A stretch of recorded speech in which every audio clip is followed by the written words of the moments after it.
શ્રી વિદ્યાવિહાર પ્રાથમિક શાળા online education ક્લાસમાં આપનું સ્વાગત કરે છે. આજે આપણે ધોરણ 8નો હિન્દી વિષય ભણીશું. આજના વિડીયોમાં આપણે પાઠ 4 ભણીશું, જેનું શીર્ષક છે કર્મયોગી લાલ બહાદુર શાસ્ત્રી. આ પાઠના લેખક છે શંકરદયાળ શર્મા અને પાઠનું સાહિત્ય સ્વરૂપ છે રેખાચિત્ર. તો ચાલો આપણે હિન્દીના પાઠ્યપુસ્તકમાં ભણીએ પાઠ 4. આ પાઠનો આપણો આજનો આ પહેલો વિડીયો છે. આ પહેલા આપણે સ્કૂલમાં આ પાઠની પ્રસ્તાવના સ્વરૂપે પાઠ પરિચય એટલે કે પાઠના શીર્ષક અનુસાર કર્મયોગી લાલ બહાદુર શાસ્ત્રી છે એમના જીવન પરિચય વિશે આપણે વાત કરી હતી. સૌથી પહેલા આપણે શીર્ષકની સ્પષ્ટતા કરી, ત્યારબાદ પાઠના લેખક એવા શંકરદયાળ શર્માજી છે એમનો પરિચય છે આપણે મેળવ્યો હતો, અને પછી આપણે લાલ બહાદુર શાસ્ત્રીજીના જીવન સાથે જોડાયેલી કેટલીક બાબતો છે જોવાની શરૂઆત, ભણવાની શરૂઆત કરી હતી કે લાલ બહાદુર શાસ્ત્રી છે કર્મને જ ઈશ્વર માની અને એના પ્રત્યે જ સંપૂર્ણ ભાવથી સમર્પિત રહેતા હતા. ત્યારબાદ આપણે એમના જીવનના કેટલાક મહત્વના ગુણો, શ્રમ, સેવા, સાદગી અને સમર્પણ જે છે એમના વ્યક્તિત્વને એક નિખાર આપતા હતા એના વિશે વાત કરી હતી. એ પછી આપણે ભણ્યા હતા કે લાલ બહાદુર શાસ્ત્રી કઈ રીતે એક સામાન્ય પરિવારમાંથી આગળ આવી અને દેશના સર્વોચ્ચ પદોમાંનું એક એટલે કે આપણા દેશના પ્રધાનમંત્રીના પદ સુધી છે તેઓ પહોંચ્યા. એ પછી આપણે વાત કરી હતી કે કઈ રીતે તેઓ માત્ર 17 વર્ષની ઉંમરમાં, 17 વર્ષની વયે તેઓએ આ દેશના સ્વતંત્રતા સંગ્રામમાં છે જોડાયા અને આગળ એક પછી એક સંસ્થાઓ સાથે જોડાતા તેઓએ પોતે આગળની કામગીરી છે એ કરી. ત્યારબાદ આપણે અંતિમ સ્વરૂપે ક્લાસમાં છેલ્લે અલ્હાબાદ નગરપાલિકા વિશેની વાત કરી હતી કે તેઓએ 6 વર્ષ સુધી અલ્હાબાદની નગરપાલિકા સાથે કોઈક ને કોઈક સ્વરૂપે જોડાયા રહી અને કામ કર્યું હતું. પછી આપણે છેલ્લે ભણ્યા હતા કે આપણા દેશના ભૂતપૂર્વ પ્રધાનમંત્રી એવા શ્રીમતી ઇન્દિરા ગાંધી છે એમને પોતાના રાજનીતિક છે ગુરુ માનતા હતા. અહીં સુધીની વિગત છે આપણે ક્લાસમાં શાળા જ્યારે શરૂ હતી ત્યાં એ સમયગાળા દરમિયાન આપણે ભણી ચૂક્યા હતા. અને ત્યાર પછી આગળની જે આ પાઠ છે એ આપણે હવે આજના વિડીયોથી આપણે આ ભણવાનો છે. તો હું એક ક્રમશઃ એક પછી એક આપણે જે પાઠ્ય પુસ્તકની અંદર વાક્ય આપ્યા છે એ વાંચતો જાવ છો અને આપણે એ પાઠ છે સમજવાનો પ્રયત્ન કરીએ છીએ. તો ચાલો જોઈએ આગળ આ पाठ. देश की आज़ादी के बाद उत्तर प्रदेश तथा केंद्र सरकार में शास्त्री जी भिन्न भिन्न पदों पर रहे. 1947 साल में આપણો દેશ આઝાદ થયો ત્યારબાદ લાલ બહાદુર શાસ્ત્રી છે ઉત્તર પ્રદેશ આપણા દેશના રાજ્યનું એક નામ છે કે ઉત્તર પ્રદેશ રાજ્યમાં અને ત્યાર પછી કેન્દ્ર સરકારમાં અલગ અલગ પદો પર તેઓ રહ્યા. કેવા કેવા પદો પર રહ્યા તો વાત કરે છે. उत्तर प्रदेश में उन्हें गृह मंत्री बनाया गया. उत्तर प्रदेश ની અંદર રાજ્ય સરકારની વાત કરે છે કે उत्तर प्रदेश રાજ્યની અંદર રાજ્ય સરકારમાં તેઓને ગૃહ મંત્રીનું પદ આપવામાં આવ્યું. बाद में पंडित नेहरू के अनुरोध पर वे केंद्र में आ गए. અને ત્યારબાદ પંડિત નહેરુ કહેતા આપણા ભૂતપૂર્વ પ્રધાનમંત્રી, આપણા દેશના પ્રથમ પ્રધાનમંત્રી એવા જવાહરલાલ નહેરુના આગ્રહ પર તેઓ કેન્દ્રમાં ચાલ્યા ગયા. એટલે કે ઉત્તર પ્રદેશની રાજ્ય સરકારનું આ જે ગૃહમંત્રીનું પદ હતું એ છોડી તેઓ કેન્દ્ર સરકારમાં ચાલ્યા ગયા. केंद्र में उन्होंने रेल और परिवहन, संचार, वाणिज्य, उद्योग और गृह जैसे महत्वपूर्ण मंत्रालयों में मंत्री पद संभाला.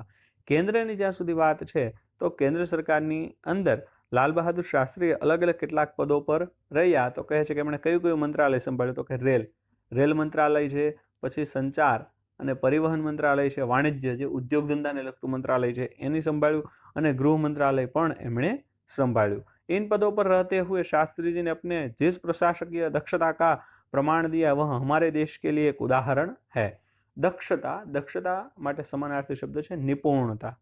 આપણે એક ભાવ સમજવો શબ્દનો અર્થ તો હોશિયારી પણ લઈ શકીએ. શું કહે છે કે આ અલગ અલગ મંત્રાલયોની અંદર જ્યારે તેઓ મંત્રી હતા ત્યારે એમણે એ પદ સંભાળવામાં જે પ્રશાસકીય શબ્દનો અર્થ થાય વહીવટી, કે વહીવટી નિપુણતા, એટલી બધી એમણે પોતાની નિપુણતા, હોશિયારી બતાવી વહીવટ ક્ષેત્રે કે કઈ રીતે આ અલગ અલગ મંત્રાલયો સારામાં સારી રીતે ચાલી શકે એનું એક શ્રેષ્ઠ ઉદાહરણ लाल बहादुर शास्त्री जी बनी गया. अपने मंत्रालयों के कार्यों में उनका दृष्टिकोण अत्यंत व्यवहारिक तथा सभी प्रकार की औपचारिकताओं से परे होता था. પોતાના મંત્રાલયો એટલે કે જે સમયે જે તે સમયે જે મંત્રાલય તેઓ સંભાળતા, એ પછી રેલ મંત્રાલય હોય કે પછી વાણિજ્ય મંત્રાલય હોય, જે મંત્રાલય હોય એ, તો જે તે સમયે તેમને પોતાના કાર્ય પ્રત્યે એમનો દ્રષ્ટિકોણ એટલે કે કાર્યને જોવાની રીત એકદમ સ્પષ્ટ, વ્યવહારિક અને કોઈ પણ પ્રકારની ઔપચારિકતા એટલે કે આપણે જેને ઇંગ્લિશમાં ફોર્માલિટી કહીએ છીએ, કોઈ પણ પ્રકારની ઔપચારિકતા વગરની માત્ર કામને જ મહત્વ આપીને તેઓએ હંમેશા કામ કર્યું. વે અપને કો કભી ભી અપને પદ કે કારણ ઊંચા નહીં માનતે થે. તેઓ ક્યારેય પોતાના પદના કારણે પોતાની જાતને છે ઊંચ માનતા હતા ને. એટલે કે જ્યારે તેઓ રેલ મંત્રાલય સંભાળતા તો પોતે એક મંત્રી હતા, મિનિસ્ટર હતા, છતાં પણ ક્યારેય કોઈ દિવસ એ પોતાના પદના કારણે પોતાની જાતને છે મોટી માની હતી નહીં. ઉનકી બડી સીધી સી ધારણા थी कि वे जनता के शासक नहीं बल्कि जनता के सेवक है. અને એમની બહુ સાધારણ સામાન્ય એવી માન્યતા માનવું હતું. શું માનવું હતું? કે તેઓ જનતાના શાસક નથી પણ જનતાના સેવક છે. શાસક જનતાએ એમને એની માથે રાજ કરવા માટે નથી પસંદ કર્યા, પણ જનતાએ એમને એમની સેવા કરવા માટે પસંદ કર્યા છે. ऐसी भावना से कार्य करने के कारण उन्हें अपने मंत्रालय में तो लोकप्रियता मिली ही, साथ ही साथ देश में भी लोकप्रियता मिली. અને આ ભાવથી એમણે કામ કર્યું હંમેશા સેવકના ભાવથી. આથી જે તે મંત્રાલયમાં જે તે સમય હતા ત્યારે તો ત્યાંના એ મંત્રાલયના લોકો એમને ખૂબ પસંદ કર્યા જ કર્યા. એ સિવાય સંપૂર્ણ દેશવાસીઓએ પણ એમને ખૂબ પસંદ કર્યા અને સંપૂર્ણ દેશવાસીઓને તેઓ પ્રિય બની ગયા. इसी लोकप्रियता का परिणाम था कि पंडित नेहरू के निधन के बाद देश ने उन्हें प्रधानमंत्री के रूप में स्वीकार किया. અને આ એમની લોકપ્રિયતાનું જ પરિણામ હતું કે પંડિત નહેરુ, જવાહરલાલ નહેરુના આકસ્મિક નિધન પછી અચાનક પંડિત નહેરુનું નિધન થયું, મૃત્યુ થયું અને એવા સમયે લાલ બહાદુર શાસ્ત્રી છે એમને પ્રધાનમંત્રી બનાવવામાં આવ્યા. અને આપણા અવડા મોટા દેશના લોકોએ, એટલી બધી જનસંખ્યાના લોકોએ એમને આપણા દેશના પ્રધાનમંત્રી તરીકે સહર્ષ ખુશી સાથે સ્વીકારી લીધું. देश के इस महत्वपूर्ण पद पर रहते हुए केवल 19 महीने के छोटे से समय में उन्होंने जितनी सफलताएं और लोकप्रियता प्राप्त की वह एक उदाहरण है. હવે જો આ એક બહુ મહત્વની વાત છે. હવે તમે બધા બહુ સામાન્ય રીતે જાણો છો, કોઈ પણ પ્રધાનમંત્રી છે એ ચૂંટાઈને આવે છે એટલે કે ચૂંટણી જીતીને આવતા હોય છે તો એમનો કાર્યકાળ કેટલા વર્ષનો હોય છે? 5 વર્ષનો હોય છે. અને ત્યારબાદ ફરી પાછી ચૂંટણી થાય, જો ફરી પાછા વિજય થાય તો બીજા 5 વર્ષ છે એ લંબાય છે. હવે લાલ બહાદુર શાસ્ત્રી સાથે આવું ન થઈ શક્યું. શું કામ ન થઈ શક્યું? તો એની વાત કરે છે કે તેઓને જ્યારે પ્રધાનમંત્રી બનાવવામાં આવ્યા ત્યારે કોંગ્રેસની સરકાર ચાલી રહી હતી, એટલે કે પંડિત નહેરુની સરકાર છે ચાલી રહી હતી.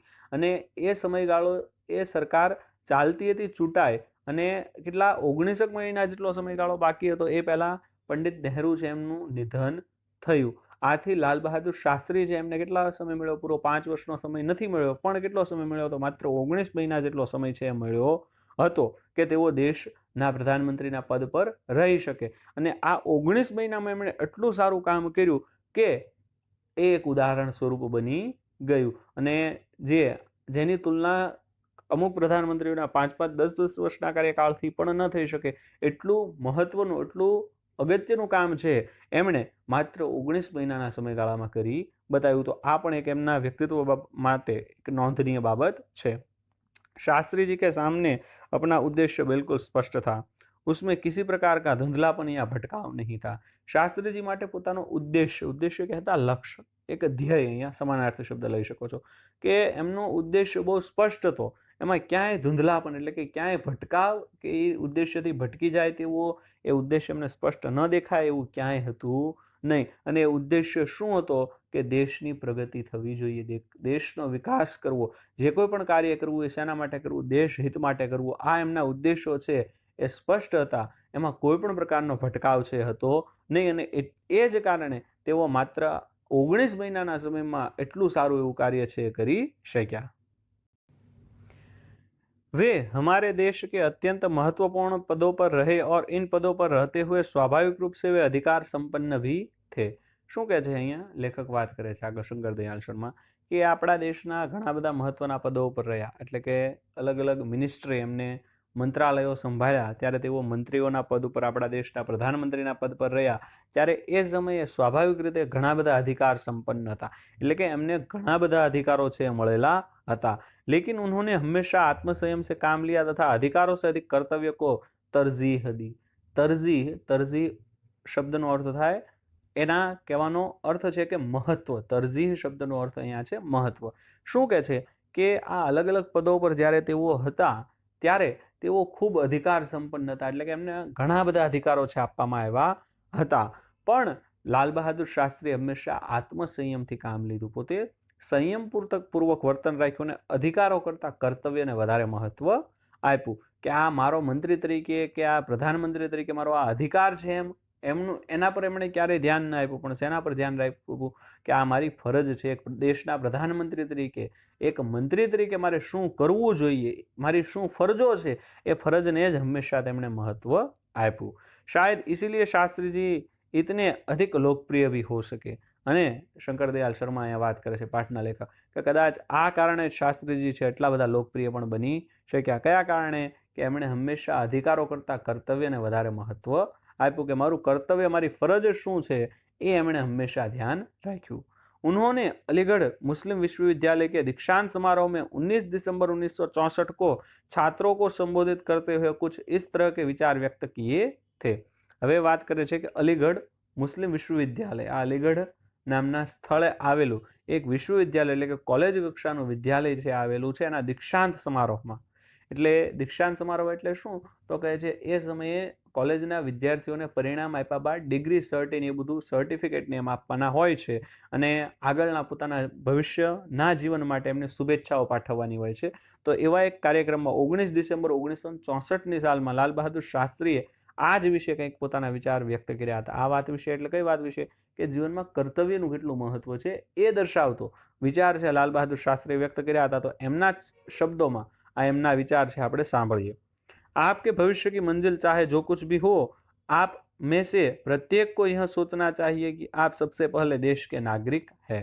जो શું કહે છે કે આપણામાંથી દરેક વ્યક્તિ, જો શાસ્ત્રીજીએ માત્ર ત્યાં 1964ની સાલમાં આ વિચાર વ્યક્ત કર્યા હતા ત્યાર પૂરતા સીમિત નથી, આજે પણ આ લાલ બહાદુર શાસ્ત્રીના વિચારો છે એટલા જ યથાર્થ છે. શું કહે છે કે આપ મેં સે, કે તમારામાંથી દરેકની મંજિલ, લક્ષ્ય, ધ્યેય ભલે અલગ અલગ હોય, અને સ્વાભાવિક વાત છે બધાના મંજિલ અને ધ્યેય છે, લક્ષ્ય અલગ અલગ તો હોવાના. તો કહે છે કે પણ તમારે એક વાત હંમેશા યાદ રાખવી, અને એ વાત એટલે શું? કે આપણે સૌથી પહેલા આપણા દેશના, ભારત દેશના નાગરિક છીએ. यहाँ आपको संविधान द्वारा प्रदत्त कुछ अधिकार देता है, लेकिन इससे कुछ कर्तव्य का भी बोझा आता है जिसे समझना चाहिए. અને આ વાત એટલે કઈ વાત? કે આપણે સૌથી પહેલા આપણા દેશ, ભારત દેશના નાગરિક છીએ. તો આ વાત તમને સંવિધાન એટલે કે આપણું જે બંધારણ છે એના દ્વારા પ્રદત્ત કહેતું આપવામાં આવેલા એ આપણને કેટલાક અધિકારો છે એ આપે છે. પણ એની સાથે સાથે તમારે સમજવું પડશે, એટલે કે આપણે બધા એ વાત સમજવી પડશે કે આપણને એ જ સંવિધાન અધિકાર આપે છે, એમાં જ આપણી કેટલીક ફરજો છે એનું પણ વર્ણન છે. તો આપણે એ ફરજો વિશે પણ સમજવું પડશે. આપણે બધા અધિકારોની વાત તો કરીએ છીએ કે વર્તનની, વાણીની સ્વતંત્રતા એ આપણા દેશની અંદર અધિકાર છે, આપવામાં આવ્યો છે આપણને કે તમે તમારા વિચાર છે એ વ્યક્ત કરી શકો છો. તો એની સાથે સાથે એ કર્તવ્યમાં પણ ઉલ્લેખ છે કે આપણે કોઈ દિવસ એવું ન બોલવું જોઈએ કે કોઈ પણ વ્યક્તિના ધર્મ, ભાષા, એના કોઈ વિશે આપણે કોઈ અયોગ્ય શબ્દ છે એ ઉચ્ચારણ કરવું જોઈએ નહીં. તો આ બંને વાત છે આપણે સમજવાની છે. આપણને અધિકાર તો મળ્યો છે, પણ એ અધિકારનો આપણે ઉપયોગ કઈ રીતે કરવાનો છે? તો કહે છે કે એ આપણે જે કર્તવ્ય છે આપણા, એને સમજીને આપણે આપણા અધિકારનો ઉપયોગ કરવાનો છે. हमारा देश प्रजातांत्रिक है जो निजी स्वतंत्रता देता है, लेकिन इस स्वतंत्रता का उपयोग एक व्यवस्थित समाज के हित में स्वेच्छा से लगाए गए प्रतिबंधों के तहत होना चाहिए. તહત એટલે કે મુજબ. આપણો દેશ એક લોકશાહી વાળો દેશ છે, એક સ્વતંત્ર દેશ છે. આપણા દેશની અંદર આપણે બધા જાણીએ છીએ કે લોકશાહી છે, પ્રજાતાંત્રિકતા કહેતા લોકશાહી. આપણા દેશમાં લોકશાહી છે, આપણા દેશમાં લોકોનું રાજ છે. તો કહે છે કે આપણને लेकिन इस स्वतंत्रता का उपयोग एक व्यवस्थित समाज के हित में स्वेच्छाएं से लगाए गए प्रतिबंधों के तहत होना चाहिए. એટલે શું? તો કહે છે કે આપણા દેશમાં લોકશાહી છે તો આપણને વર્તનની, વાણીની સ્વતંત્રતા છે, પણ આપણે એનો ઉપયોગ કયા અર્થમાં કરવો જોઈએ? તો કહે છે કે એક સારા સમાજનું નિર્માણ થાય એ રીતે સ્વેચ્છાથી આપણે જે કર્તવ્ય સ્વરૂપે જે લખવામાં આવી છે એ પ્રતિબંધો મુજબ છે થવું જોઈએ. આપણે હમણાં આગળ વાત કરીએ એમ કે આપણને જે અધિકાર આપ્યા છે આપણે એ અધિકારોનો દુરુપયોગ કરવો જોઈએ નહીં. अधिकार, कर्तव्य और आत्मसंयम के बारे में यह अत्यंत महत्वपूर्ण बात शास्त्री जी ने कही थी जिसे आज याद रखने की जरूरत है. जो ने शंकरदयाल शर्मा પણ વાત કરે છે કે અધિકાર, કર્તવ્ય અને આત્મસંયમ વિશે 1964ની સાલમાં જે લાલ બહાદુર શાસ્ત્રીએ વાત કરી હતી આજે પણ આપણે યાદ રાખવાની જરૂર છે. આજે પણ આપણે આ વાત આ ત્રણેય વિશે સમજવાની જરૂર છે. આપણે માત્ર વાત કોની કરીએ છીએ અત્યારે? અધિકારની જ વાત કરીએ છીએ કે આપણું બંધારણ આપણને આ અધિકાર આપે છે, આપણું બંધારણ આપણને આવા અધિકાર આપે છે. પણ એની સાથે સાથે શું આપણી ફરજ છે, આપણા કર્તવ્ય કહેતા ફરજ, આપણી શું ફરજો છે એના વિશે પણ આપણે વાત કરવી જોઈએ, વિચારવું જોઈએ. અને અધિકારનો ઉપયોગ કઈ રીતે કરવો જોઈએ? તો કહે છે કે આત્મસંયમથી અધિકારોનો ઉપયોગ કરવો જોઈએ.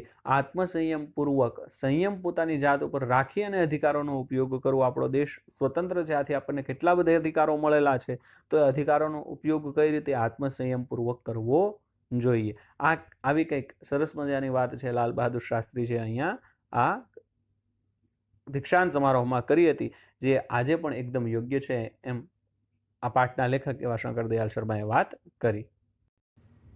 અહીં આ પેરેગ્રાફ પૂર્ણ થાય છે અને એની સાથે જ આ પાઠ પણ પૂર્ણ થાય છે.